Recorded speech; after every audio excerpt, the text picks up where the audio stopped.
नमस्कार मित्रांनो, Maharashtra nursing officers या यूट्यूब चॅनलमध्ये आणि त्रिशूला एमसीक्यू सिरीजमध्ये आपलं स्वागत आहे।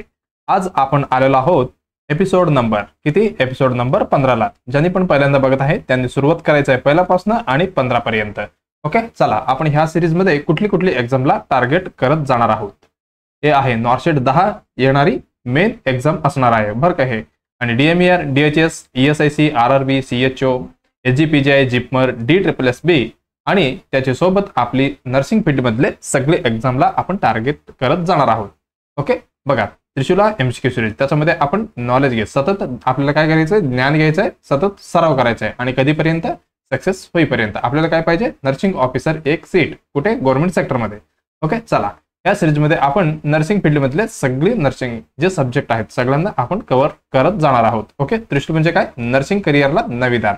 ओके, मराठीत ही आपण पहिल्यांदा ही एमसीक्यू सिरीज घेऊन आलेलो आहे। ओके, चला सुरुवात करूया। बघा, सुरुवातीचा अगोदर सगळ्यांनी काय करायचं आहे, व्हिडिओला लाईक करायचं आहे आणि जे फीडबॅक आहे कॉमेंटमध्ये टाकायचं आहे फीडबॅक। ओके, फीडबॅक जे असेल तुमचं कॉमेंटमध्ये टाका आणि आवडलं तर तुम्ही तुमच्या मित्र किंवा मैत्रिणी कोणी असेल नर्सिंग रिलेटेड त्यांना ही चॅनल रेफर करा आणि सबस्क्राईब करायला विसरू नका। त्याच्यासोबत ही बेल आयकॉन इम्पॉर्टंट आहे, ज्यावेळी व्हिडिओ येतील तुम्हाला इंटिमेशन भेटणार आहे।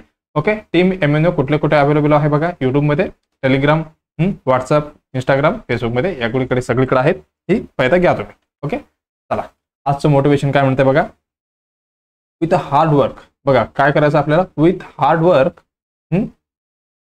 वर्कने आणि त्याच्यासोबत आपली एफर्ट। ओके, कसा असायला पाहिजे, with hard work and effort you can achieve anything. बघा काय म्हणते, you can achieve. Okay, you can achieve anything. आपल्याला काय व्हायचं आहे, एनिथिंग ऐवजी काय व्हायचं आपल्याला व्हायचं नर्सिंग ऑफिसर। ओके, मग त्यासाठी आपल्याला काय करायला पाहिजे, सतत आपल्याला काय, with hard work. Okay, hard वर्कने आपलं सतत प्रयत्न ओके असायला पाहिजे आणि इम्पॉर्टंट काय, कंटिन्यू किंवा कन्सिस्टन्सी पाहिजे। काय पाहिजे, कन्सिस्टन्सी। ओके, कधीपर्यंत, जेपर्यंत आपल्याला जॉब भेटत नाही तेपर्यंत। ओके, कधी, ऑर्डर येईपर्यंत। ओके, आपल्याला हे सतत प्रयत्न करत राहायचंच आहे। ओके, कुठली पण हार असो, कुठल्या पण एक्झाम मध्ये फेल जाऊ, ओके काही फरक पडणार नाही, आपण परत एकदा उठून थांबणार आहे, म्हणजे दुसरी एक्झामसाठी तयारीसाठी। ओके, चला मग सुरुवात करूया। चला पहिले क्वेश्चन काय म्हणते बघा आजचे पहिले क्वेश्चन। ओके, एपिसोड 15 मधला पहिले क्वेश्चन काय म्हणते बघा, द नर्स काउन्सिल। बघा नर्स काउन्सिल करते कुठली, a patient during the prenatal visit. Okay, त्यांनी काय झालंय, एएनसी प्री नेटल म्हणजे काय, एएनसी विजिट साठी आलेला आहे patient. Okay, the patient is a 10 week, किती वीकचा आहे, 10 वीक प्रेग्नेंट बरं का।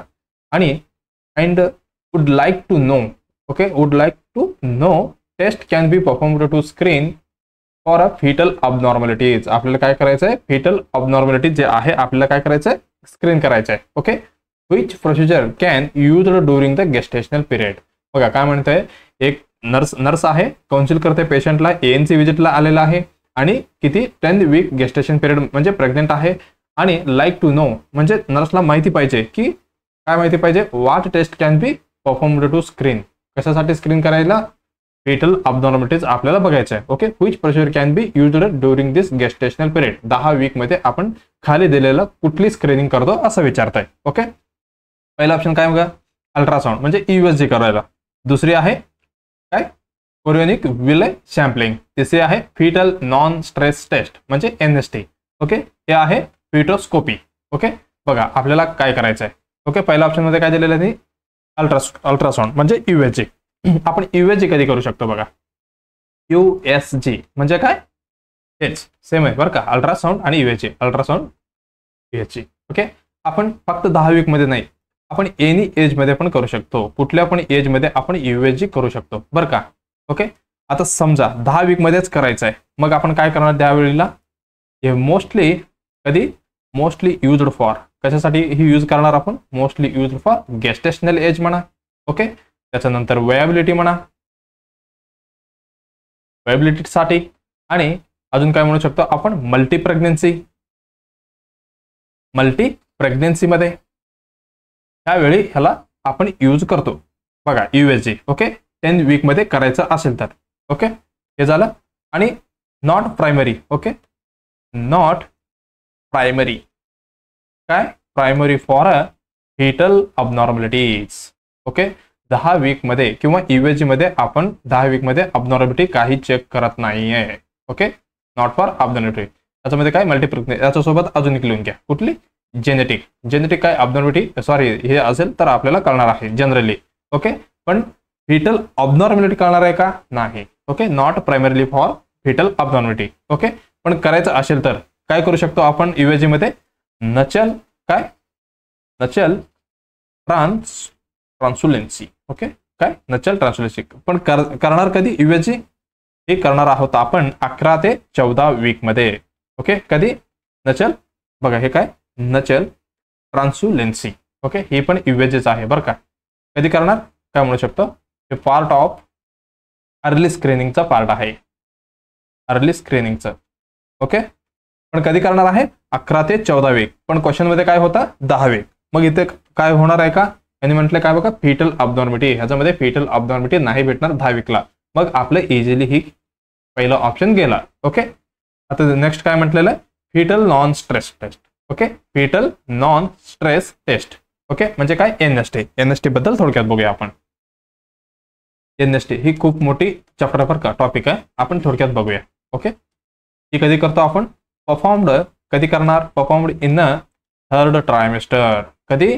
Third trimester. आता कितवा वीक चालू आहे? 10 वीक. मग कुठली ट्रायमेस्टर मध्ये आले? पहिल्याच ट्रायमेस्टर मध्ये आले. म्हणजे थर्ड ट्रायमेस्टर म्हणजे पण काय? After 28 week. हे पण लक्षात ठेवा, 28 to 40. ओके, हे झालं. कशासाठी यूज करतो आपण? असेस. काय असेस करणार? Foetal well-being. फिटल बरं आहे का नाही एवढं बघायचं आपल्याला याच्यामध्ये नॉन स्ट्रेस टेस्ट मध्ये. ओके, काय? Foetal wellbeing. कसे? By monitoring. काय मॉनिटरिंग करणार आपण? By monitoring foetal heart rate म्हणजे FHR. Okay, response to foetal moment. जे बच्चू मोमेंट करणार आहे. ओके, फिटल मोमेंट, त्याच्यानुसार आपल्याला काय भेटणार आहे? फिटल हार्ट रेट भेटणार आहे. ओके, त्याच्यामध्ये 4 प्रकार आहेत, आपण पुढे डिस्कस करूया बरं का. ठीक आहे, मोमेंट फिटल मोमेंट.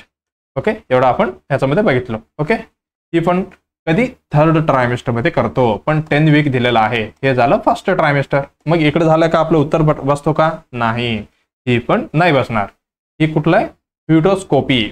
बघा, फ्युटोस्कोप नाही, बघा फ्युटोस्कोप वेगळा, फक्त ई काढून त्यांनी काय लावलेलं आहे? वाय लावलेलं आहे. हे काय झालं? फ्युटोस्कोपी. फ्युटोस्कोपी कधी करतो आपण? फ्युटोस्कोपी. स्कोपी म्हणजे काय? स्कोप बघून आपल्याला बघायचं, म्हणजे टाकून बघायचं आहे. ओके, हे काय? हे रेअरली करतो बरं का, ही कॉमनली यूज नाही करत. Rarely done. Okay, rarely done. कधी? Use after 20 weeks. Sorry 20 week नाही, 18 वीक्स. ओके, कधी करणार? 18 वीक्स नंतर हे करणार. ओके, 18 वीक्स नंतर काय? फ्युटोस्कोप आपण नॉर्मली करणार. ओके, याच्यामध्ये काय भेटणार आपल्याला? अलो डायरेक्ट व्हिज्युअलायझेशन. काय? एक स्कोप असते, मी डायग्राम दाखवतो तुम्हाला. डायरेक्ट आत बघायचं आहे आपल्याला. काय? Allow direct to visualization. Visualization of काय बघणार आहात? Of fetus. आपण बच्चू बघणार आहे आणि त्याच्यासोबत आपण काय काढू शकतो? सॅम्पलिंग ऑफ फिटल ब्लड किंवा स्किन हे आपण काढू शकतो त्याच्यासोबत. हे झालं फ्युटोस्कोपी मधला बरं का. ही हाय रिस्क आहे बरं का, हे रेअर आहे, पण म्हणजे हाय रिस्क आहे म्हणूनच रेअर आहे बरं का, हे पण लक्षात ठेवा. Not a routine screening test. Routine screening test नाही आहे, नॉट अ रुटीन स्क्रीनिंग बरं का. हे सगळे काय आहे? इन्व्हेजिव्ह आहे, इन्व्हेजिव्ह आहे, हे पण लक्षात ठेवा. म्हणून हे काय? रेअर आहे मॅक्झिममली. ओके, मग हे फिटोस्कोपी बसणार का इथे 10 वीक मध्ये? नाही, हे कधी करणार होतो आपण? 18 वीकला. मग ही पण ऑप्शन गेला. मग राहिलं कुठला? हे पण गेलं. ओके, कोरियोनिक विलय सॅम्पलिंग. ओके, एवढं बघा. कुठली? कोरियोनिक विलय सॅम्पलिंग. आपण सीव्हीएस लिहून टाकू. ओके, ही कसं असणार आहे? हे पण आहे invisible. Okay, invisible diagnostic procedure. Okay, invisible, non invisible. Invisible माहिती आहे ना? इन्व्हिजिबल म्हणजे आत जाऊन करायचं आपल्याला, जे फ्रिक करून. नॉन इन्व्हिजिबल म्हणजे यूएसजी सारखे. ओके, तसलं. परफॉर्म कधी करणार आपण? परफॉर्म बिटवीन 10 ते 12 वीक मध्ये ही प्रोसिजर आपण करणार आहोत. ओके, कुठली? सीव्हीएस, कोरियोनिक विलय सॅम्पलिंग. ओके, बघा त्याची ही काय आपल्याला डाटा देणार आहे? प्रोव्हाइड्स काय देणार आहे? फिटल कॅरोटाइप. काय देणार, कॅरोटाइप. त्याच्या सोबत काय भेटणार आहे, डिटेक्ट जी क्रोमोझोमल अबनॉर्मलिटीज आहे, क्रोमोझोमल अबनॉर्मलिटीज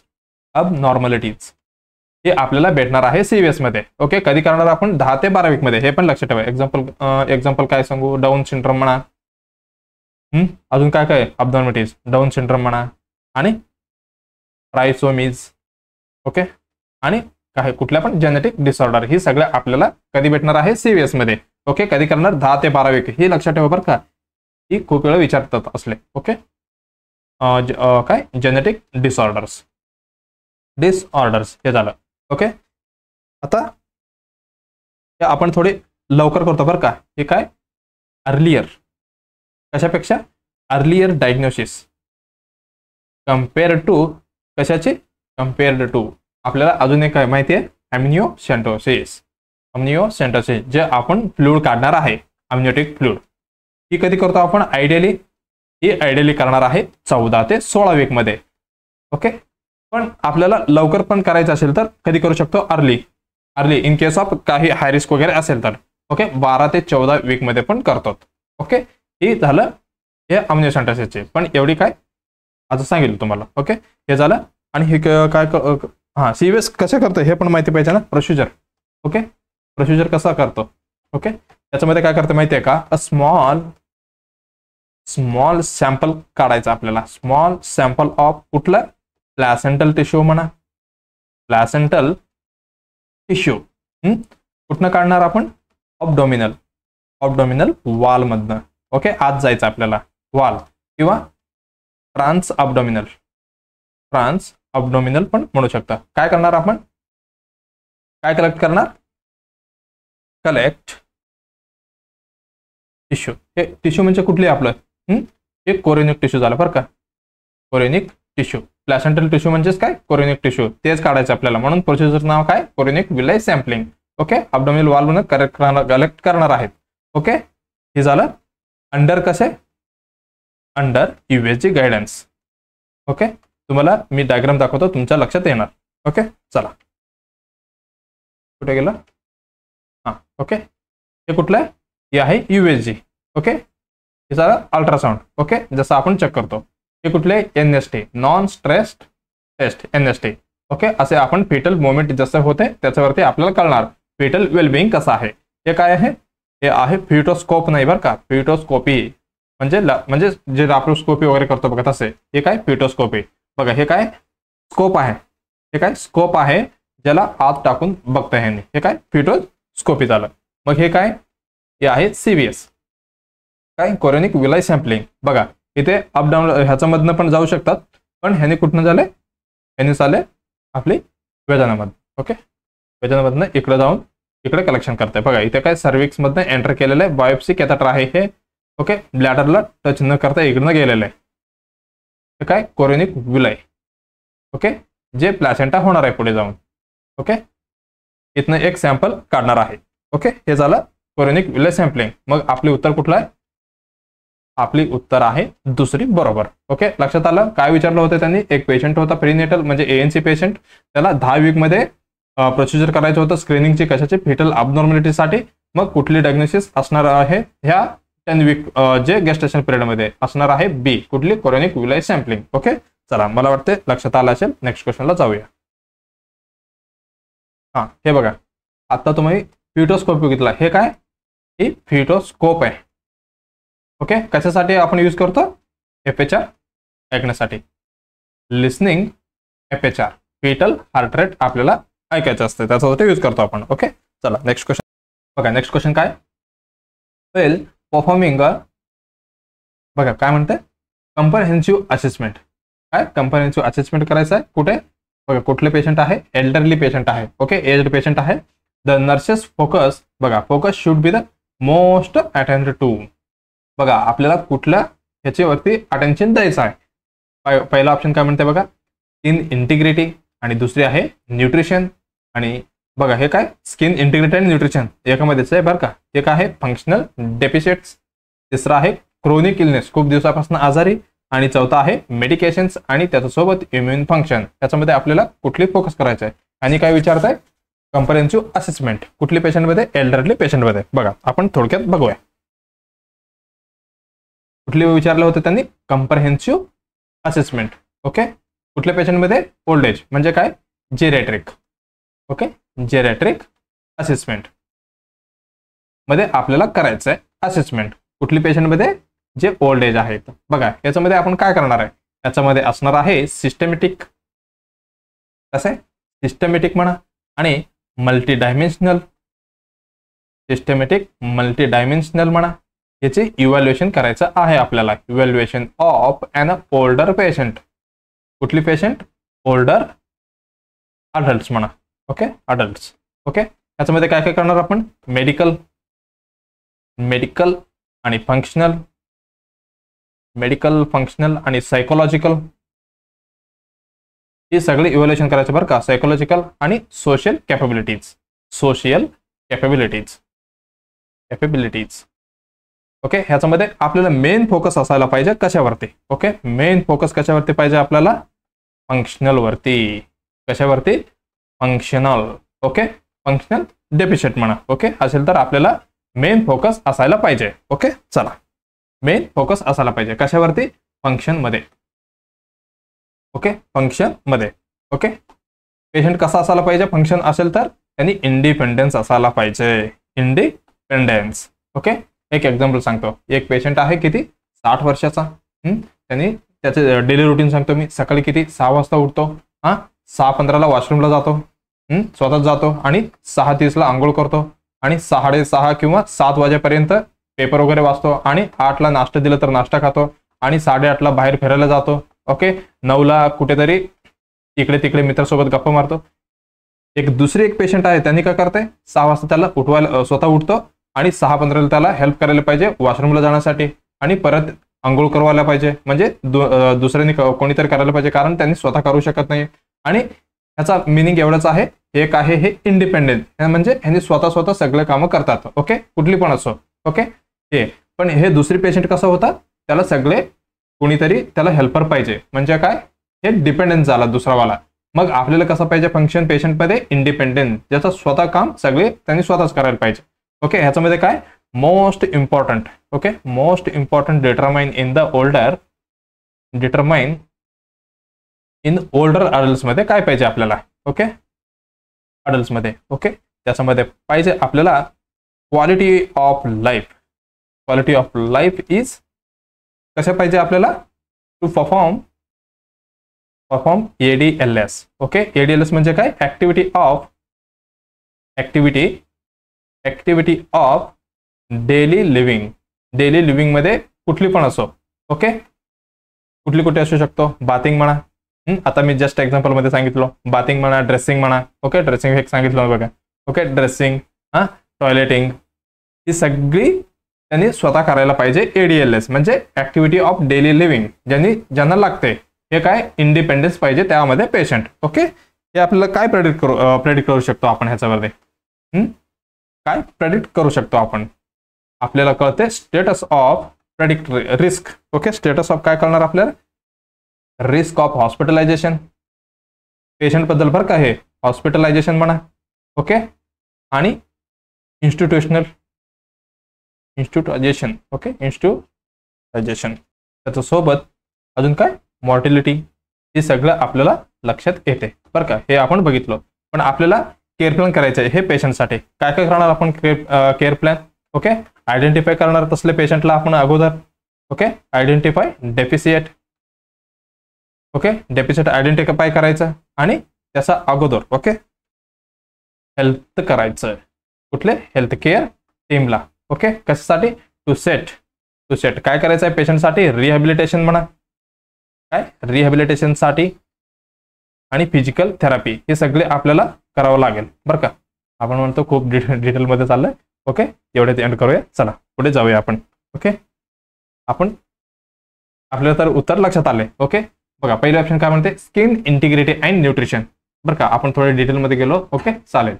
हे काय, skin integrity and nutrition he important आहे का. बघा ह्यांनी काय म्हटलेलं आहे, focus should be the most attend, most important असायला पाहिजे. स्किन इंटिग्रिटी हे बघा, ही पण इम्पॉर्टंट आहे. Okay, but not main focus. He main focus नाही आहे आपल्या, नॉट अ मेन फोकस. मग ही चुकलं. हे कुठले क्रोनिक इलनेस, ही पण होल्डमध्ये ठेवू शकता आपण. फंक्शनल डेफिशिट आणि क्रोनिक इलनेस, पण ही काय medication and immune function. Okay, हे पण एसेन्शियल आहे. हे पण एसेन्शियल आहे. हे काय क्रोनिक इलनेस, याच्यामध्ये काय करू शकतो आपण बघा. जे क्रोनिक इलनेस डायग्नोसिस वगैरे आहे त्याच्यावरती आपण हे काय म्हणू शकतो, रिव्ह्यू करू शकत नाही ना याच्यावरती. ओके, म्हणजे कसा अफेक्ट करणार आहे कशावरती, ADLS वरती. आपल्याला तेवढी लक्षात नाही येणार क्रोनिक इलनेस वगैरे असेल तर. ओके, मग आपले उत्तर असणार आहे फंक्शनल डेफिशिट. म्हणजे पेशंट इंडिपेंडेंट असायला पाहिजे. जर डिपेंडेंट असेल तर त्याची डेली ऍक्टिव्हिटी सगळी खराब होणार आहे. म्हणून आपल्याला काय करायचं आहे, कंप्रहेन्सिव्ह असेसमेंटमध्ये पेशंटला काय फक्त फोकस करायचं आपल्याला, फंक्शनल डेफिशिट ह्याला महत्व द्यायचं आहे. ओके, मला वाटते लक्षात आलं असेल. ओके, चला आता नेक्स्ट क्वेश्चनला जायचं आहे. बघा काय म्हणते, the nurse. Okay, the nurse carries a client in the telemetry unit. Okay, युनिटमध्ये पेशंट आले, हू कंप्लेंट्स. बघा काय कंप्लेंट करते पेशंट, चेस्ट पेन. कशाची, चेस्ट पेनची कंप्लेंट करायला बरं का.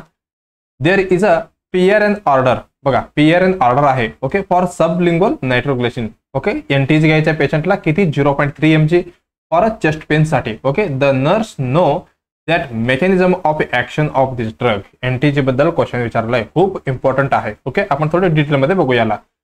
बघा काय म्हणते हे क्वेश्चन मध्ये, एक नर्स कॅरी म्हणजे केअर करते पेशंटला टेलिमेट्री युनिटमध्ये आहे. कंप्लेंट करते पेशंट काय चेस्ट पेन होते त्याला. ओके, PRN ऑर्डर आहे. PRN म्हणजे काय, ओके, PRN म्हणजे काय बरं का, ही शॉर्ट फॉर्म सगळीकडे आपल्याला माहिती असायला पाहिजे. म्हणजे ॲज नीडेड, म्हणजे ह्याला गरज आहे.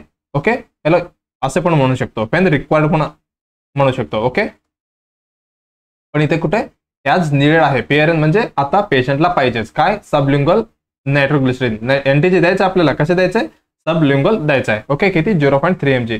मग ह्याने काय विचारते, ज्याची मेकॅनिझम विचारते. ओके, बघा मेकॅनिझम काय म्हटले, रिलॅक्सेस. बघा काय म्हणते, रिलॅक्सेस वास्कुलर स्मूथ मसल्सला रिलॅक्स करते म्हणे, वाया dilation of the arteries and veins.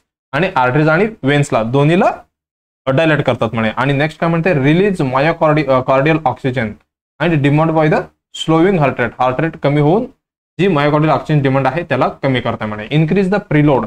Okay, preload म्हणजे काय, आपली जे कॉन्ट्रॅक्शन आहे. ओके, कसे आपलं लेफ्ट म्हणजे सोडा ते वेंट्रिकल कॉन्ट्रॅक्शन. ओके, जे कॉन्ट्रॅक्शन होतो आणि रिलॅक्स होतो, जे कॉन्ट्रॅक्शन व्हायचं अगोदरचे जे लोड पडणार आहे त्याला आपण काय म्हणतो, pre load.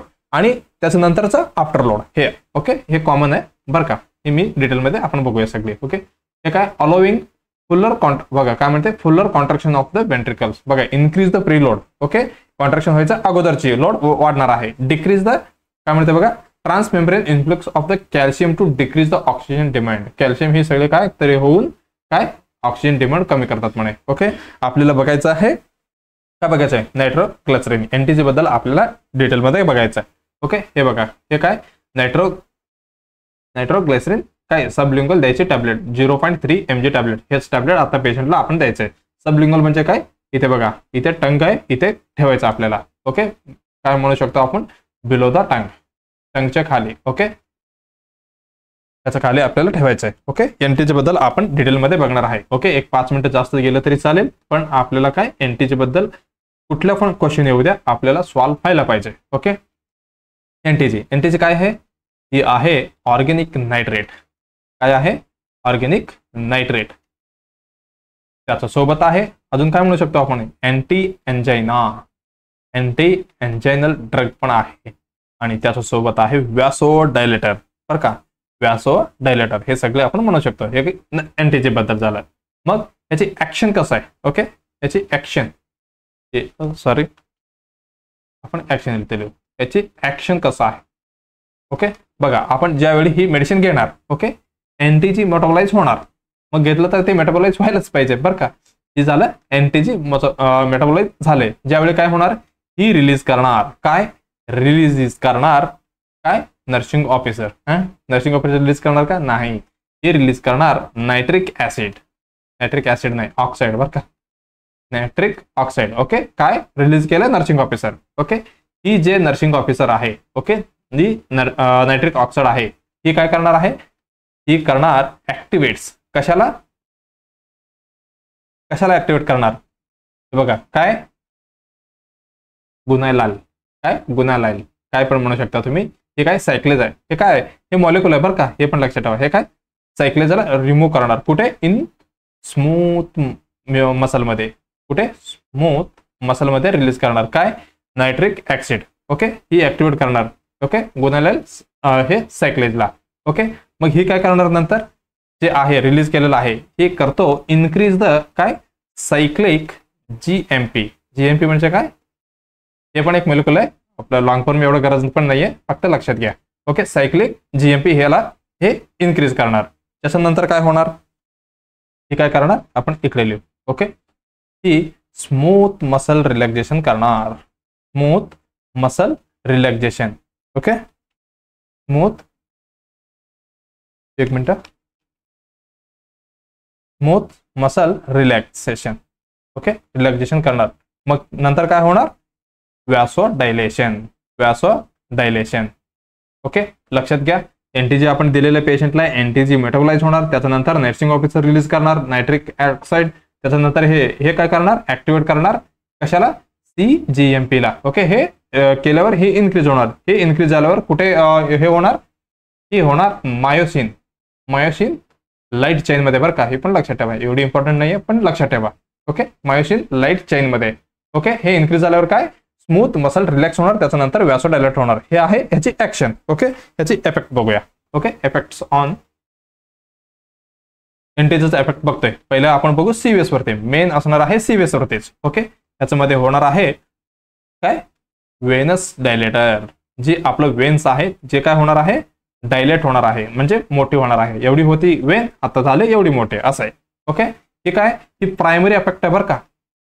Primary effect main काम हेच आहे एनटीजीचा काय व्यासोडायलेटर किंवा वेनस डायलेटर. ओके हे काय करतो रिड्यूस काय करतो रिड्यूस वेनस रिटर्न. कुठनं वेनस रिटर्न प्रीलोड बरं का. प्रीलोड कमी करणार आहे. वेनस रिटर्न कमी झालं तर प्रीलोड कमी. ओके त्याच्यानंतर काय लेस ब्लड. मग वेनस रिटर्न कमी झालं तर कमी ब्लड भेटणार आहे कुठे वेंट्रिकल मध्ये. Less blood in the ventricle. Ventricle मध्ये ब्लड कमी जाणार. त्याच्यानंतर काय होणार रिड्यूस काय होणार रिड्यूस वाल स्ट्रेस. बघा मी सांगतो तुम्हाला परत एक्सप्लेन करून बरं का. रिड्यूस वाल स्ट्रेस. त्याच्यानंतर काय होणार डिक्रीज्ड काय म्हणू शकतो myocardial O2 demand. Myocardial O2 demand. बघा ज्यावेळी वेनस डायलेटर होतो. ओके आता आपण बघितलं जे मेडिसिन घेतल्यावर काय होणार आहे वेनस डायलेटर होणार आहे. म्हणजे एवढी वेन होतं आता एवढी मोठी झाली. त्याच्यानंतर हे काय हे प्रायमरी इफेक्ट आहे. ओके ही ज्यावेळी वेनस डायलेट होतो ज्यावेळी काय होणार आहे जी वेनस रिटर्न येणार आहे खालनं हार्ट पर्यंत जी काय होणार जी कमी होणार. ओके कमी झाल्यावर काय less blood in the ventricle. Ventricle वरती जेवढी ब्लड अगोदर येत होते त्याच्यापेक्षा काय ब्लड कमी येणार. ओके आता समजा एक एक्झाम्पल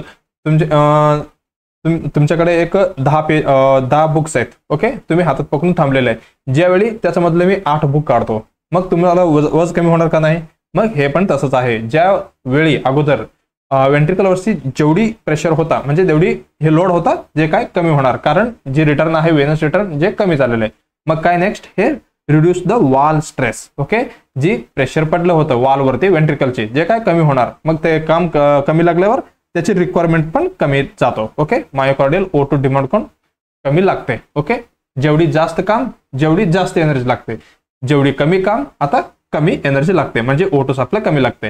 हे झाला व्यासोडायलेटरची. ओके आता दुसरी कुठली आहे व्यासोडायलेटर झाला. आता कुठला arterial. Okay arterial dilation. Main कुठला होता वेनस बरं का. सेकंड कुठला आर्ट्रियल डायलेशन. आर्टरी पण डायलेट होते. ओके ठीक आहे ही सेकंड अफेक्ट आहे. दुसरा काम एनटीजीचा. पहिला काम काय होता वेनस डायलेशन. ओके बघा ह्याच्यामध्ये पण काय होणार आहे रिड्यूस काय ह्याच्यामध्ये काय होता ह्याच्यामध्ये होता कुठे आहे हे सॉरी प्रीलोड. मग ह्याच्यामध्ये असणार आहे रिड्यूस ऑफ काय म्हणू शकतो after load. Reduce after load. Okay after load. मग सेम पॉइंट आहे ह्याच्याकडे पण. ह्याची पण काय डिक्रीज्ड काय कमी होणार डिक्रीज्ड O2 कंझम्पशन. ओके ह्याला पण O2 कमी लागणार आहे. ओके हे तुम्हाला कळलं असेल. ओके ह्याच्या नंतर तिसरा रोल काय कोरोनरी. कुठली coronary artery dilation. Coronary artery dilation, जे मेन आहे हार्टला सप्लाय करणारी कुठली आहे artery, coronary artery dilation. Okay, याच्यानंतर काय होणार, जास्त ब्लड भेटणार, मग improve blood flow. Okay, improve blood flow to the कुठे, जे इच्छेमिया वगैरे एन्झायना वगैरे होतात O2 कमी पडून ज्यावेळी किंवा परफ्युजन कमी पडून ज्यावेळी पेन वगैरे होतात बघा, डायरेक्ट कोरोनरी आर्टरी डायलेशन झालं तर जास्त ब्लड भेटणार आणि लवकर इम्प्रूव्ह होणार. ओके, काय म्हणू शकतो, इच्छेमिक मायोकार्डियम. इच्छेमिक मायोकार्डियम एस्पेशली कुठली, okay, collateral circulation. Okay, example आहे. ओके, एवढं तुम्ही बघितलंय, एवढं तर आपण बघितलं हे काय इफेक्ट होता. ओके, मेन सीव्हीएस बघितलं, हे मेन आहे बरं का. इफेक्ट कुठली वेनस डायलेटर, त्याच्यानंतर आर्टरी डायलेशन, त्याच्यानंतर आहे कोरोनरी आर्टरी डायलेशन. एवढं आपण बघितलं. आता युजेस आपण कधी कधी यूज करतो ही मेडिसिनची. ओके, कुठे कुठे यूज करणार आहे, एन्जायना पेक्टोरिस मध्ये, एन्जायना पेक्टोरिस मध्ये ड्रग ऑफ चॉईस बरं का. हे कुठली, युजेस ऑफ एनटीजी, हे काय एन्जायना पेक्टोरिस मध्ये ड्रग ऑफ चॉईस आहे. ओके, आणि एन्जायना मध्ये प्रोपेलेक्स मध्ये पण यूज करतात आपण, एन्जायना प्रोपेलेक्सिस. ओके, आणि अजून काय म्हणू शकतो, हार्ट फेल्युअर आणि हायपरटेन्शन क्रायसिस. ओके, एवढीकडे आपण हे ड्रग यूज करतो बरं का. हे प्रोपेलेक्सिस मध्ये आपण डायरेक्ट ओरल देत नाही बरं का, ह्याला आपण देतो काय म्हणू शकतो ट्रान्सडर्मल. ओके, पॅच भेटते ते प्रोपेलेक्सिस मध्ये देतात. आणि जे एन्जायना पेक्टोरिस मध्ये देणार आहे, ओके, जे कसं देणार आहे आपण, सबलिंग्वल, कुठली सबलिंग्वल रूटने आपण हे देणार आहे. ओके, आता नेक्स्ट. ओके, अजून एक राहिलं बघा, हे एन्जायना पेक्टोरिस मध्ये ड्रग ऑफ चॉईस तर आहे, पण ज्यावेळी चेस्ट पेन होते पेशंटला एन्जायना पेक्टोरिस मध्ये आपण किती टॅबलेट मॅक्झिमम देऊ शकतो, हे नॉर्सेट मध्ये विचारलेलं क्वेश्चन आहे. हे पण लक्षात घ्या, किती टॅबलेट देऊ शकतो आपण, मॅक्झिमम किती 3 एनटीजी ड्रग देऊ शकतो बरं का. किती, 3 एनटीजी ड्रग देऊ शकतो. ओके, काय म्हणू शकतो आपण, कॅन बी गिवन इन किती गॅपने आपल्याला द्यायचं आहे, इंटरवल. ओके, इंटरवल आहे, इंटरवल ऑफ 5 मिनिट्स, 5 मिनिटानंतर एक कमी नाही झालं तर द्यायचं बरं का, कमी झालं तर नाही द्यायचंय. मग ह्याच्यामध्ये मेन प्रायोरिटी काय असणार आहे, ह्याच्यामध्ये आपली मॅनेजमेंटमध्ये असणार आहे प्रायोरिटी मॉनिटर. आपण ड्रग दिलं तर मॉनिटर व्हायटल सायन्स, त्याच्यामध्ये पण मेन कुठली, बीपी आपल्याला चेक करायचं आहे, ब्लड प्रेशर. ओके, हे झालं ह्याच्याबद्दल. त्याच्यानंतर साईड इफेक्ट काय काय असणार आहे ह्याच्यामध्ये. ओके, ह्याच्यामध्ये असणार आहे हेडेक, हायपोटेन्शन, हे सगळे साईड इफेक्ट आहे बरं का. हायपोटेन्शन तर मेन, ह्याला आपण मॉनिटर करावं लागेल. ओके, आणि फ्लशिंग म्हणा, dizziness. Okay, flushing, dizziness. Okay, हे सगळी काय साईड इफेक्ट आहे. पण ह्याच्यामध्ये most common adverse effect. Okay, adverse effect काय असणार आहे एनटीजी मध्ये, ॲडवर्स इफेक्ट ऑफ एनटीजी मध्ये हायपोटेन्शन असणार आहे. म्हणून आपण काय करत होतो, मॉनिटर करत होतो बीपी. Okay, hypotension. पण हायपोटेन्शनचं जे आहे, हायपोटेन्शन असलं तर काय असणार आहे, हायपोटेन्शनचं मोस्ट कॉमन सिम्पटम हे लक्षात ठेवा. हायपोटेन्शनचं मोस्ट कॉमन सिम्पटम कुठले, हेडेक. ओके, म्हणून हेडेक आलं तर आपल्याला समजून घ्यायचं बीपी लो झालेला आहे एनटीजी पेशंट मध्ये. हे पण एक इजी ट्रिक आहे. पण हेडेक कुठे कुठे दिसू शकतो आपलं, प्रेझेंट इन हायपोटेन्शन एक होता. ओके, हायपोटेन्शन मध्ये पण आणि हायपरटेन्शन मध्ये पण. ओके, त्याच्यासोबत अजून कुठला, मेनिंजायटिस, आपण प्रिव्हियस क्लासमध्ये बघितलं बघा, मेनिंजायटिस मध्ये पण हेडेक असू शकतो. ओके, एवढं आपण बघितलं.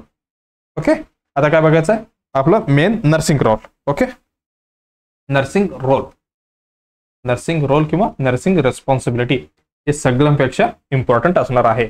बघा, इफ पेशंटचा बीपी किती आहे, ओके, बीपी लेस दॅन 60 असेल तर आपल्याला काय करायचंय, do not give NTG. Okay, he mainly आपलं सिस्टोलिक म्हणतो बघा, डायस्टोलिक. Okay, DBP. ओके, हे झालं.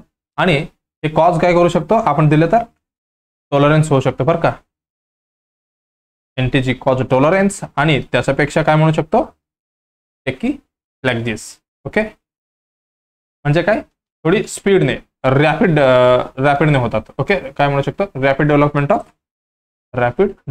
ऑफ हेच टॉलरन्सच. ओके, एवढी लवकर होऊ शकतो बरं का, म्हणून आपल्याला ही सगळी प्रिकॉशन घ्यायचं आहे. ओके, एक झालं हे काय लेस दॅन 60 असेल तर नाही द्यायचं आहे. ओके, पण आपल्याला प्रिव्हेंट करायचं असेल तर टॉलरन्स. ओके, प्रिव्हेंट टॉलरन्स कसं, टॉलरन्स आपल्याला कमी करायचा असेल तर ओके आपल्याला काय करावं लागेल, ब्लड शुड बी फ्री. कसे फ्री पाहिजे, एकदम ब्लड काढून टाकायचं का नाही, फ्री फ्रॉम कसे नायट्रेट. ओके, नायट्रेटनं फ्री असायला पाहिजे बिफोर एक गोळी देताना. ओके, 6 to 8 hours एवढं आपण बघितलं. मग सगळ्यांना रूट तर लक्षात आले, कुठलं सबलिंग्वल बरं का, कुठली सबलिंग्वल, एक लक्षात ठेवा सबलिंग्वल रूट. ओके, हे आपण बघितलं. त्याच्यानंतर अजून काय म्हणू शकतो आपण, आणि गोळी द्यायचा अगोदर बरं का, एनटीजी ज्यावेळी देतो आपण. Okay, give 2 to 3 sips of water, 2 to 3 sips of water. Okay, water कशासाठी, इट्स बेटर ऑब्झॉर्प्शन. ज्यावेळी ऑब्झॉर्प्शन होतो गोळी इथे खाली ठेवायचं आहे, मदत होतो. ओके, म्हणून काय 2 to 3 थोडी पाणी द्यायचं आहे पेशंटसाठी. ओके, एवढं आपण बघितलं. ओके, हे एक झालं. आणि सबलिंग्वल पेशंटला सांगायचं बरं का, हे इम्पॉर्टंट आहे, नाहीतर त्यांनी ओरली घेतलं तर खूप हायपरटेन्शनमध्ये जाणार आहे पेशंट. ओके, काय सांगायचं आपल्याला, नॉट सॉलो, बाई घेऊ नको एकदम डायरेक्ट घ्यायचं नाही म्हणायचं बरं का, हे सबलिंग्वल खालीच ठेवायचं आहे. ओके, चेविंग सारखं केलं तरी चालेल. Okay, not सॉलो. ओके, हे लक्षात ठेवा, एकदम घेतलं तर पेशंट हायपोटेन्शनमध्ये जायचे चान्सेस असतो. ओके, एवढं आपण बघितलं. ज्यावेळी तुम्ही ड्रग दिला मग पेशंट कंप्लेंट काय करणार, अरे बाबा हे काय होत आहे, बर्निंग सेन्सेस होत आहे. ओके, बर्निंग सेन्सेशन होत आहे, मग काय करणार तुम्ही, काढून टाक, म्हणजे काढून टाक मेडिसिन, असं करणार आहे का नाही. ही काय, ही काय म्हणू शकतो आपण, नॉर्मल फाइंडिंग आहे. Okay, normal finding. ओके, म्हणजे काय हे करू शकतो, नॉर्मल फाइंडिंग आहे. की पेशंटला सांगायचं की मेडिसिन फ्रेश आहे बाबा, मेडिसिन फ्रेश आहे, काय नाही होत, घे.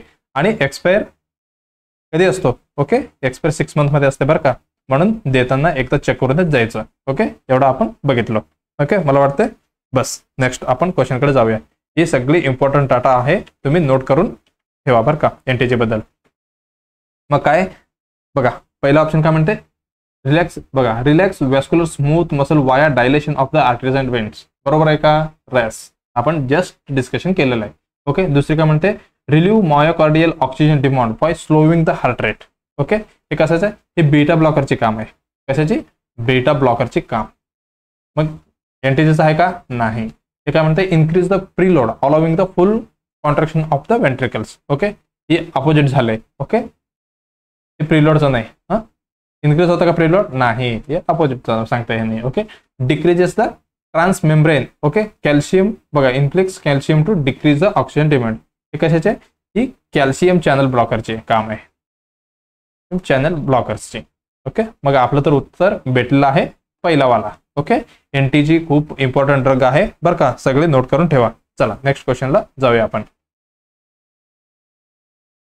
बघा, डायग्राम कुठला आहे. Okay, imager based question, imager based question. Identify the following instrument. बघा, आपण प्रिव्हियस क्लासमध्ये असं सेम बघितलं होतं बरं का, फक्त इथे पुढे टूथ काय म्हणतं, दातासारखं होतं, काय टूथड. ओके, पुढे दात होता, पण आता इथे काहीच दिसेना, म्हणजे प्ले नाहीये, म्हणजे टूथ नाहीये असं म्हणायचं आहे मला. प्लेन, इकडं पण काय नाही, इकडं पण काय नाही. ओके, मग लास्ट काय होतं, आपण डिस्कस केलेले टूथ पर्शप होता, जे पुढे दातासारखं होते. ओके, मग हे काय, त्याला पुढे काहीच नाहीये, म्हणून काय, ही प्लेन फोर्सेप. प्लेन आहे ना, त्याला आपण काय म्हणतो, प्लेन फोर्सेप. तेच सेम. हे काय, सर्जिकल इन्स्ट्रुमेंट आहे, सर्जरी वेळी आपण यूज करतो.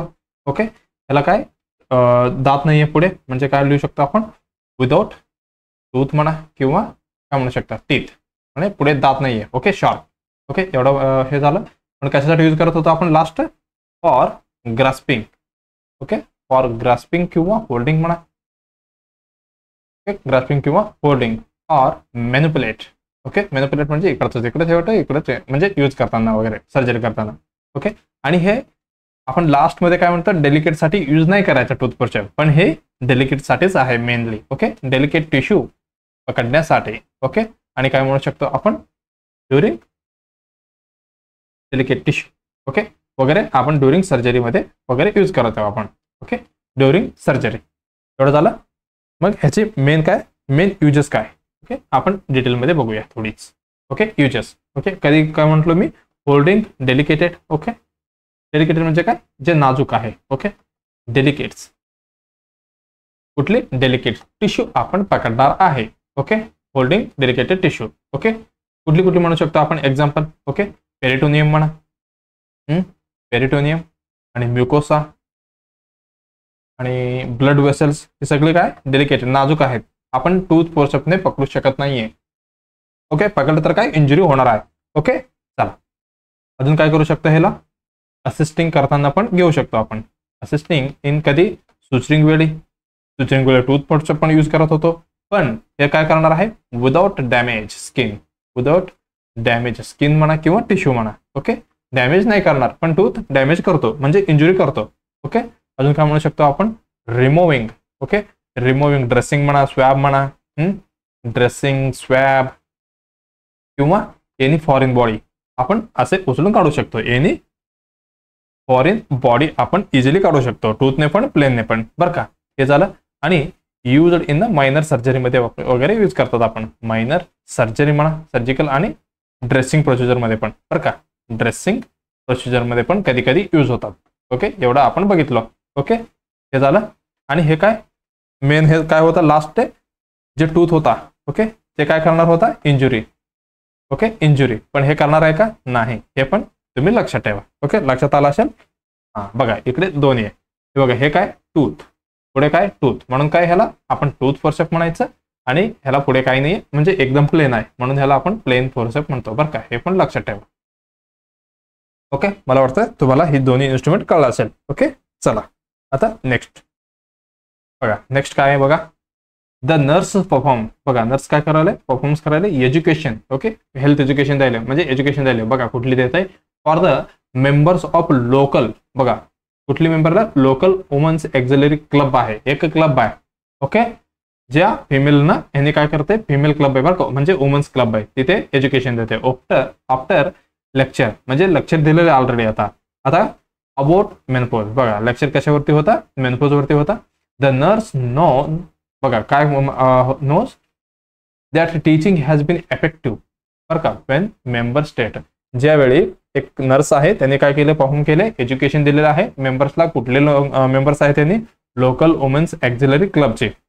ओके, आफ्टर लेक्चर, क्लास संपल्यानंतर अबाउट मेनपोज नंतर जे नर्सला कळायला पाहिजे, जे टीचिंग दिलेलं आहे बिन इफेक्टिव्ह. हा बाबा मी बरोबर सांगितले, म्हणजे ह्यांना कळालं का नाही, कधी कळणार, म्हणजे ज्यावेळी मेंबर काय सांगितल्यावर जे नर्सला कळणार आहे का, हा मी दिलेलं माहिती ह्यांच्यापर्यंत पोहोचलेला आहे. ओके, बघा काय म्हणते ह्यांनी, the typical age of onset. बघा ऑनसेट म्हणजे जे कधी होणार आहे मेनपोज, अराउंड 40 इयर्स, 40 वर्षाला, अराउंड 40 वर्षापर्यंत ही मेनपोज होणार आहे म्हणते. आणि मिसिंग 6 कन्सिक्युटिव्ह. बघा कंटिन्युअली 6 मिसिंग पिरियड असेल तर कन्सिडर्ड द बिगिनिंग ऑफ मेनपोज. ज्यावेळी 6 जे मेन्स्ट्रुअल सायकल पिरियड आहे जी अब्सेंट असेल तर ज्यावेळी काय समजून घ्यायचं, हे काय बिगिनिंग ऑफ मेनपोज आहे म्हणून समजायचं म्हणे. आणि smoking may cause premature menopause. Okay, आणि may doctors can perform a blood test. बघा यांनी काय करते म्हणते, डॉक्टर्सनी काय करते, ब्लड टेस्ट करते फॉर इस्ट्रोजन आणि confirm that I am in the menopause. मग ज्यावेळी डॉक्टर सांगतील म्हणजे रिपोर्ट आल्यानंतर कळणार की मी मेनपोज मध्ये आहे का नाही असं कळणार म्हणे. ओके, चला ही पण थोडी इम्पॉर्टंट आहे, थोडक्यात आपण बघून घेऊ. कुठली टॉपिक आहे, मेनोपोज. Okay, menopause. मेनो म्हणजे काय, मेन्स्ट्रुअल सायकल. पॉज म्हणजे काय, थांबणे, म्हणजे काय थांबलेलं आहे, मेन्स्ट्रुअल सायकल थांबलेला आहे. ओके, काय म्हणू शकतो आपण, परमनेंट. ओके, परमनेंट ही येते बरं का, ठीक आहे. परमनेंट काय म्हणू शकतो आपण, सेशन किंवा काय म्हणू शकतो आपण, स्टॉपेज. ओके, किंवा पॉज ऑफ काय, menstrual cycle. Okay, menstrual cycle थांबणे. Explain boy. Okay, explain boy काय म्हणू शकतो आपण, क्लायमेट्रिक. ही क्लायमेट्रिक पण विचारलेलं बरं का. क्लायमेट्रिक म्हणजे काय, हे काय, it is a time period. It is a time period explained. Okay, explained as a ending of procedure. Okay, ending of procedure हे पण लक्षात ठेवा, ही विचारलेले क्वेश्चन आहेत. ओके, एंडिंग ऑफ प्रोसिजर लक्षात आलं तुम्हाला. मेनोपोज म्हणजे काय, जे परमनेंट जी मेन्स्ट्रुअल सायकल थांबणार आहे त्याला आपण काय म्हणतो, मेनोपोज म्हणतो. ओके, हे कधी डायग्नोस करणार आपण, डायग्नोस आफ्टर आफ्टर कधी 12 कन्सिक्युटिव्ह, किती कन्सिक्युटिव्ह म्हणजे कंटिन्युअसली मंथ्स ऑफ अमिनोरिया. आता अमिनोरिया म्हणजे काय? अमिनोरिया म्हणजे absence of menstrual cycle. Okay, absence of menstrual cycle. Continuously किती 12 महिने मेन्स्ट्रुअल सायकल येत नसेल किंवा अब्सेन्स असेल, अमिनोरिया असेल, तर आपण त्यावेळी काय ठरवायचं? हे बाबा मेनोपॉज असू शकतो, म्हणजे आहे. ओके, एवढं आपण बघितलं. पण ऑनसेट कधी होणार आहे? ओके, ऑनसेट कधी होऊ शकतो? याची नॉर्मल एज आहे. ओके, नॉर्मली कधी 45 to 55 इयर. ओके, बरं का, हे अकॉर्डिंग टू WHO सांगतो बरं का मी, according to WHO. Okay, 45 to 55 year. पण एव्हरेज काढलं तर एक 50 किंवा 51 पकडा, किंवा 51 इयरला एवढी आहे. पण इंडियामध्ये नॉर्मली 47 इयरला वगैरे मेनोपॉज होतात. ओके, हे पण तुमच्या लक्षात असायला पाहिजे. एवढं तुम्ही बघितलं. आता कॉज काय? ही मेनोपॉज होण्याची पाठीमागे कॉज काय आहे? ओके, याचं कॉज आहे, मेन कॉज आहे कुठली बघा, मार्क करून लिहून ठेवा. ओके, त्याच्यामध्ये आहे डेफिसिएट. काय कमी पडले? डेफिसिएट ऑफ, बरं का, हे आहे डेफिसिएट ऑफ काय? फॉलिकल्स, जे ग्राफिन फॉलिकल्सचं कमी. ओके, बघा, जे नॉर्मल सायकल होणार होते. ओके, एक फिमेल आहे, समजा एक फिमेल आहे, लाईफमध्ये तिचा लाईफमध्ये किती मेन्स्ट्रुअल सायकल येणार आहे? हे पण विचारलेलं क्वेश्चन आहे. ओके, एव्हरेज तुम्ही आन्सर 400 आलं तर द्यायचं बरं का, ही पण इम्पॉर्टंट आहे. 400 बघा, नॉर्मली किती असणार आहे? 400 फॉलिकलच रिलीज होणार आहे. ओके, ओव्हुलेशन किती येणार? 400 असे म्हणतोय मी बरं का. हे काय, ज्यावेळी फॉलिकल संपतील मग काय होणार आहे? मेनोपॉज होणार आहे. मेन कॉज काय आहे? डेफिशियन्सी ऑफ फॉलिकल्स, हे लक्षात ठेवा. दुसरी आहे हॉर्मोनल रेजिस्टन्स. काय? हॉर्मोनल रेजिस्टन्स ही आहे दुसरी कॉज. ही इम्पॉर्टंट आहे, 2 स्टार करून ठेवा बरं का. आणि तिसरी असणार आहे इस्ट्रोजन डेफिशियन्सी. इस्ट्रोजन डेफिशियन्सी, ज्यावेळी तुम्हाला ऑप्शनमध्ये इस्ट्रोजन डेफिशियन्सी पण दिले आणि डेफिशियन्सी ऑफ फॉलिकल्स पण दिले, पण पहिला आन्सर द्यायचे म्हणजे प्रायोरिटी द्यायचे तुम्हाला फॉलिकल्सला बरं का. डेफिशियन्सी हे काय, त्याला प्रायोरिटी द्यायचं, हे पण लक्षात ठेवा. हे काय, कॉजेस द्यायला. ओके, बघा, हे कॉजेस झाले. आणि त्याच्यानंतर आपल्याला काय बघायचं आहे? कॉजेस हे झालं. ऑर्गन कसं चेंज होतो हे पण बघून घ्या. ऑर्गन चेंज, कुठली ऑर्गन आहे त्याच्यामध्ये चेंज व्हायची? ओव्हरी म्हणा. ओके, ओव्हरी कसा होणार आहे? फ्लॅट होणार आहे. ओके, आणि नंतर फॉलोपियन ट्यूब मग हे कसं असणार आहे? अट्रोफाइड. ही सगळी शेप बदलणार आहे. ओके, आणि वेजानल पीएच नॉर्मली कसा असतो? नॉर्मली असतो ऍसिडिक. किती? 4.5. प्रेग्नेन्सीमध्ये किती? प्रेग्नेन्सीमध्ये 3.5. पण इथे काय होणार आहे? अल्कलाइन होणार आहे. मग हे काय, चान्स ऑफ युटीआय व्हायची चान्सेस खूप वाढलेला आहे. आणि बॉडी आणि सर्विक्स रेशो हे पण लक्षात ठेवा. बॉडी आणि सर्विक्स रेशो कसा असणार आहे? मेनोपॉज नंतर इक्वल असणार आहे, हे पण माहिती असायला पाहिजे. ओके, हे आपण बघितलं. बघा, याचा किती होता? 47 किंवा 50-51 पर्यंत होता. पण बिफोर झाला तर, थोडी अगोदर झाला तर त्याला काय म्हणायचं? आपण काय म्हणू शकतो? Time before menopause. लगेच मेनोपॉज आला तर काय म्हणायचं आपण? प्रीमेच्युर्ड. ओके, प्रीमेच्युर्ड काय म्हणू शकतो? Ovarian follicle. प्रीमेच्युर्ड ovarian follicle. Okay, हे पण लक्षात ठेवा. ओके, चला मग आता नेक्स्ट काय बघायचं? याचा सिम्पटम्स. त्याच्यामध्ये सिम्पटम्स काय दिसणार आहे पेशंटला? ओके, सिम्पटम्स काय दिसणार आहे? मोस्ट कॉमन असणार आहे hot flush. Okay, hot flush हे काय, ही मोस्ट कॉमन सिम्पटम आहे. ओके, हॉट फ्लश म्हणजे काय? सडन फिलिंग होते हॉटची. ओके, सडन फिलिंग ऑफ काय म्हणू शकतो आपण? इंटेन्स. Okay, intense heat. कुठे होणार? हीट अफेक्ट कुठे? फेसमध्ये किंवा नेकमध्ये. ओके, फेस म्हणा, नेक म्हणा, आणि चेस्टमध्ये. ओके, एकदम हीट होते. ओके, युजली ते किती 1 ते 5 मिनिटापर्यंत येऊ शकते बरं का. ही फ्लशच्या बद्दल मी सांगतो. ओके, काय होते त्यावेळी? फ्लशिंगमध्ये हीट होते आणि स्वेटिंग होते. हीट आणि स्वेटिंग.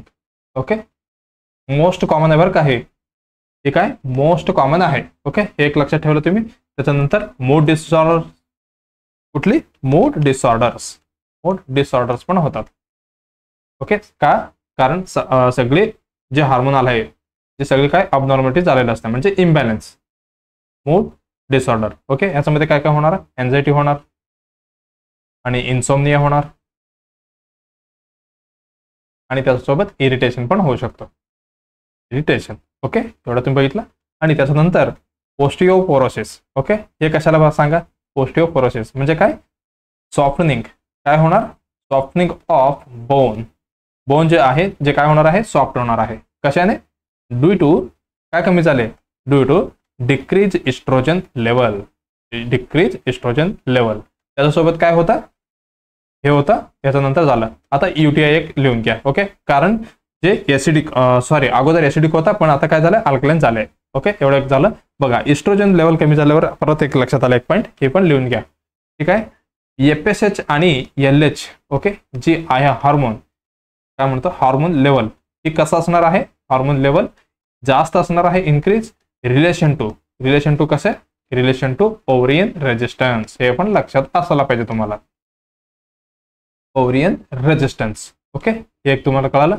आणि अजून एक काय, primary deficit. Okay, primary deficit hormone कुठली असणार आहे, हार्मोन डेफिसिट ऑफ काय म्हणू शकतो आपण, primary deficit hormone in menopause. Okay, hormone in menopause मध्ये सांगा कुठले, इस्ट्रोजन का प्रोजेस्टेरॉन, त्याच्यामध्ये असणार आहे इस्ट्रोजन. हे आहे इस्ट्रोजन. ओके, एवढं आपण बघितलेलं आहे. मग आता ह्याची ट्रीटमेंट कसं करायचं, इंटरव्हेन्शन काय घ्यायचं आपण, त्याचं इंटरव्हेन्शन असणार आहे फक्त सिम्पटॅमॅटिक. पर का इंटरव्हेन्शन कसं असणार आहे, ओनली सिम्पटॅमॅटिक ट्रीटमेंट. ओके, कसं, ओनली सिम्पटॅमॅटिक ट्रीटमेंट असणार आहे. ओके, हे झालं. पण आपल्याला काय डेफिनेटली द्यायचं असेल तर काय द्यायला पाहिजे आपण, डेफिनेटली. ओके, डेफिनेटली आपण काय देतो मॅनेजमेंट, ह्याच्यामध्ये आपण देणार आहे HRT. ओके, HRT म्हणजे काय आणि ERT. RT म्हणजे काय, रिप्लेसमेंट थेरपी. H म्हणजे harmonic replacement therapy. Okay, E म्हणजे इस्ट्रोजन. ओके, इस्ट्रोजन कमी झालं आता सांगितलं ना मला प्रायमरी डेफिसिट कुठली असणार आहे, इस्ट्रोजन. म्हणून हार्मोनिक किंवा इस्ट्रोजन रिप्लेसमेंट थेरपी आपल्याला द्यायचं आहे, रिप्लेसमेंट थेरपी. हे पण इम्पॉर्टंट आहे. ओके, ह्याचे रिस्क पण विचारतात बरं का, कधी कधी ह्याचे रिस्क पण विचारतात. ओके, रिस्कला एक ट्रिक आहे कुठली, स्वच्छ भारत. स्वच्छ भारत स्पेलिंग काय बघायचं नाही. ओके, स्वच्छ भारत. ओके, स्वच्छ म्हणजे काय, यस म्हणजे स्ट्रोक. ओके, हे काय, venous thromboembolism, embolism, embolism. Okay, अजून काय म्हणू शकतो, कोलिसिस्टायटिस, कोलिसिस्टायटिस. ओके, आणि H म्हणजे काय, heart disease, heart disease. Okay, B म्हणजे काय, ब्रेस्ट कॅन्सर. ओके, हे सगळे रिस्क आहे. पण ह्याच्यासोबत कॉन्ट्रा इंडिकेशन पण आहेत. ओके, कॉन्ट्रा इंडिकेशन ज्यावेळी पेशंटला ही द्यायचंच नाहीये. ओके, कुठली HRT किंवा ERT आपल्याला द्यायचं नाहीये. Okay, ABCD. ओके, हे म्हणजे काय, ऍक्टिव्ह लिव्हर डिसीज मध्ये, ऍक्टिव्ह लिव्हर डिसीज असेल तर कुठली पण असो. ओके, ज्यावेळी द्यायचं नाही आपल्याला. ओके, त्याच्यानंतर काय, ब्लिडिंग. ओके, ब्लिडिंग कुठे पण असो, मेनली वजन वगैरे असेल तर आपल्याला द्यायचं नाहीये. ओके, आणि C कुठला आहे, कॅन्सर. कुठली कॅन्सर, कुठली, एक आहे ब्रेस्टची. ओके, दुसरी आहे एंडोमेट्रियमची, ब्रेस्टची आणि एंडोमेट्रियमची. ओके, हे दोन झालं. आणि तिसरा काय, DVT वगैरे असेल तर पेशंटला ही कॉन्ट्रा इंडिकेशन आहे. ओके, एवढं लक्षात आलं असेल. मला वाटते एवढी इन्फॉर्मेशन आपल्याला बस होत आहे. ओके, प्रत्येक एक्झाम मध्ये कुठली पण क्वेश्चन येऊ दे ह्याच्यावरती, मेनोपॉज वरती इझिली तुम्ही ट्रॅक करणार आहे त्याला. ओके, चला बघा काय म्हणते, पहिला ऑप्शन काय सांगते बघा, the typical age of the onset of menopause is around 40 years of the age. बघा काय म्हणते, बरोबर आहे का, किती म्हटलं होतं आपण, the typical age of onset of menopause around 40 years. Okay, average होता 51, आपल्या देशामध्ये 47. ओके, मग ही आपलं उत्तर असणार आहे का, काय म्हणते, टीचिंग हॅज बीन एफेक्टिव्ह व्हेन, बघा काय म्हणते, मेंबर स्टेट्स ज्यावेळी आपल्याला कळणार एफेक्टिव्ह आहे, मग ही आपलं चुकलं. मग मिसिंग 6 कन्सिक्युटिव्ह पिरियड्स, 6 होते का, नाही, हे होतं 12. ओके, ज्यावेळी 12 मंथ पर्यंत अमन्युरिया असेल पेशंटला, ज्यावेळी आपण डायग्नोज करू शकतो. ओके, हे पण आपलं चुकलं. मग हे लास्ट काय म्हणते बघा, द डॉक्टर, बघा doctor can perform the blood test of for estrogen, म्हणजे फक्त इस्ट्रोजन आणि त्याच्या लेवलवरती त्यांनी काय सुचवणार, हा बाबा तुम्हाला काय मेनोपॉज आहे का नाही. पण ही काय बघा, ज्यावेळी मेनोपॉज असणार त्यावेळी काय असणार आहे, इस्ट्रोजनचे लेवल, इस्ट्रोजन कमी असणार आहे म्हणूनच आपण ERT देतोय. ओके, आणि FSH कसं असणार आहे, जास्त असणार. पण ही क्लिनिकली डायग्नोज करतो आपण बरं का, क्लिनिकली. मग आपल्याला लॅबचे रिपोर्ट आन्सर करायचं नाहीये, हे पण लक्षात राहू द्या. Okay, not lab reports. मग हे काय म्हणते बघा, तिसरी, smoking may cause pre mature menopause. Yes, हे काय आपले उत्तर बरोबर असणार आहे का. स्मोकिंग जे आहे, जे काय करू शकतो, आपल्याला ओव्हरियन जे एज आहे, ओके, काय म्हणू शकतो आपण, ovarian age. Okay, ovarian ageing leads to menopause, कधी स्मोकिंग करताना. ओके, हे एक लक्षात ठेवा. ओके, स्मोकिंग करताना ओव्हरियन एज काय लीड्स करते, कशासाठी, मेनोपॉज लवकर येण्यासाठी. कधी, मेनोपॉज 1 to 2 इयर पेक्षा थोडी अर्लियर येऊ शकतो बरं का. एक लक्षात आला. ओके, आपलं उत्तर भेटलेलं आहे कुठली, smoking may cause pre mature menopause. Okay, हे काय एक्सेलरेट करतो बरं का, एक्सेलरेट काय, स्मोकिंग एक्सेलरेट काय, ovarian ageing leads to menopause. एवढं लक्षात आलंय. मग स्मोकिंग म्हटल्यावर तुम्हाला अजून एक लक्षात यायला पाहिजे काय, आपण मला वाटते आपण प्रिव्हियस क्लासमध्ये डिस्कशन केलेलं आहे. ओके, हे कुठली स्मोकिंग कॉज कुठली होता, अजून एक ही एक्टोपिक प्रेग्नन्सीमध्ये पण कॉज आहे बरं का, स्मोकिंग वगैरे असेल तर. ओके, एक्टोपिक प्रेग्नन्सी पण व्हायची चान्सेस असतो का, जी सिलिया जे होते फॉलोपियन ट्यूबमध्ये जे काय डेथ होणार आहे, ते ओव्हरियन जे कन्स्यू होता ओके एग वगैरे, ज्याला पुढे ढकलणार नाहीये. मला वाटतं आपण प्रिव्हियस रिसेंटली क्लासमध्ये डिस्कशन केलेलं आहे. ओके, चला आता लास्ट एक क्वेश्चन डिस्कशन करून एंड करूया. बघा नेक्स्ट क्वेश्चन काय म्हणते बघा, आफ्टर. ओके, बघा after opening the door of the restroom. Okay, बघा काय, ज्यावेळी तुम्ही काय केले, ओपन केले कशाची, रेस्टरूमची. ओके, रेस्टरूमची डोअर ओपन केले, द नर्स ऑब्झर्व, बघा नर्स ऑब्झर्व अनदर नर्स, बघा एक नर्सनी बघितलेले काय ऑब्झर्व केले, nurse from the unit, same unit मधला, quickly place a syringe in his pocket, बघा विल ऍक्टिंग नर्वस आहे बघा, आणि what should be the nurse next action बी. बघा किती मस्त क्वेश्चन आहे. एक नर्स आहे, त्याने काय केले, ओपन केले कशाची दरवाजा, रेस्टरूमची. ओके, ज्यावेळी त्यांना काय दिसले, observe another nurse, same unit मधला दुसरा नर्सने काय केले, एक सिरिंज कुठे ठेवले, इन पॉकेट, आणि कसे ऍक्टिंग नर्वस, आणि त्यांनी कसं एकदम नर्वस आहे. ओके, मग what should be the nurse next action, मग जे नर्सची ऍक्शन काय असायला पाहिजे, ते दुसरी नर्स जे सिरिंज ठेवलेलं आहे पॉकेटमध्ये. ओके, बघा पहिला काय म्हणते बघा, confront. Okay, the nurse before patient harms occurs. Okay, त्याला विचारायचं आहे, the nurse before patient harms occur. Okay, म्हणजे तुम्ही कुठल्या तरी पेशंटला काय हार्म करायचं अगोदर काय म्हणते बघा ह्यांनी, कन्फर्म द नर्स. ओके, आपल्याला विचारायचं आहे, the nurse before patient harm occurs, म्हणजे हार्म करायचं अगोदर पेशंटला ह्यांना कन्फर्म करायचं आहे, बाबा तुम्ही काय केले का. ओके, दुसरी काय म्हणते बघा, inform. Okay, inform a risk management staff member as soon as possible. Okay, कुठे इन्फॉर्म करायचं आहे आपल्याला, inform as a risk management स्टाफना. ओके, तिसरी काय म्हणते बघा, perform audit. Okay, of a controlled substance on the unit. Okay, कोणाला हे करायचंय, ऑडिट करायचं म्हणे, परफॉर्म स्वतः आपल्याला काय करायचंय, ऑडिट, किती कुठलं ड्रग आहे का नाही का, कुठलं गेलंय, एवढी आपल्याला ऑडिट करायचं म्हणे.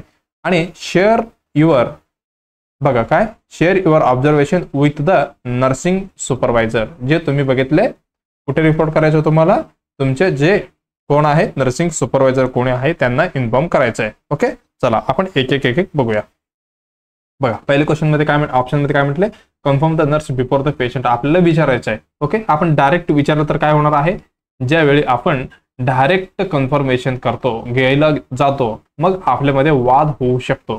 काय होऊ शकतो, वुड क्रिएट, काय क्रिएट होऊ शकते त्याच्यामध्ये, कॉन्फ्लिक्ट म्हणा, कॉन्फ्लिक्ट, किंवा त्यांनी डॅनल करू शकतात, नाही बाबा मी नाही केलं, असंच ठेवलं सिरिंज. ओके, किंवा काय म्हणू शकतो, अनसेफ बिहेवियर, अनसेफ.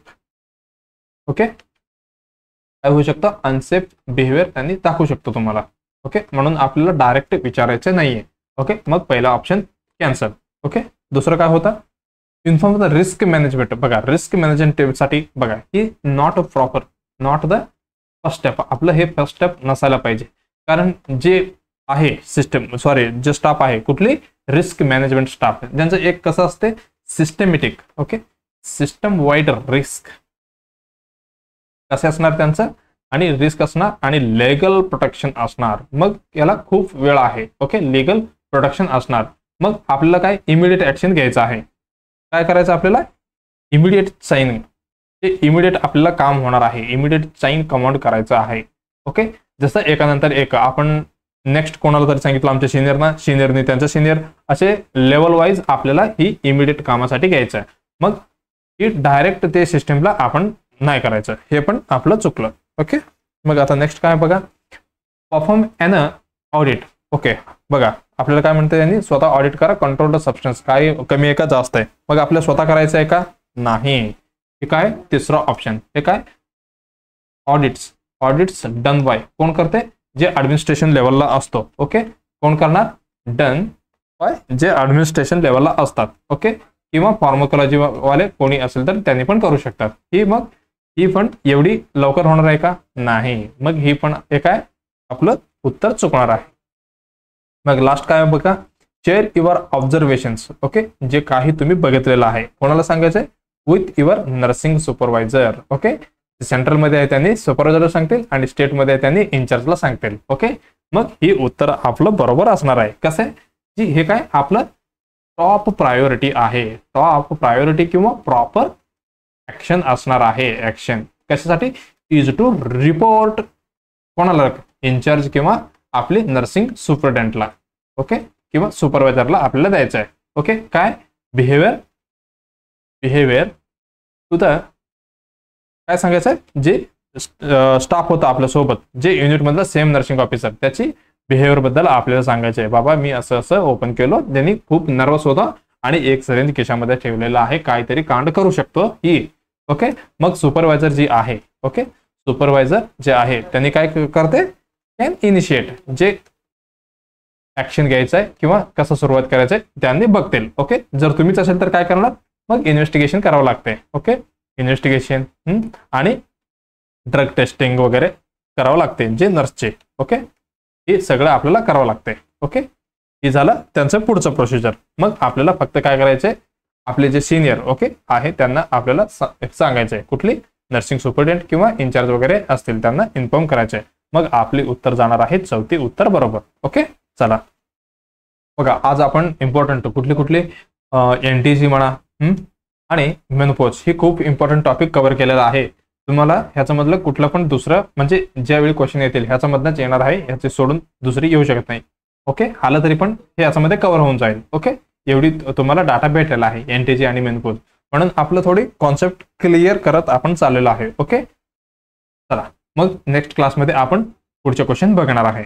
ओके, चला सगळ्यांनी काय करायचंय, लाईक करायचंय आणि फीडबॅक महत्वाचा आहे बरं का, फीडबॅक द्या कॉमेंटमध्ये. ओके, फीडबॅक सगळ्यांनी द्यायचं आहे. ओके, आणि जे आवडलं तर तुम्हाला काय शेअर करायचे आहे तुमचं नर्सिंग मित्र आणि मैत्रिणीसोबत, आणि सबस्क्राईब करा आणि बेल आयकॉन दाबा, ज्यावेळी व्हिडिओ येतील तुम्हाला इंटिमेशन किंवा नोटिफिकेशन भेटणार आहे.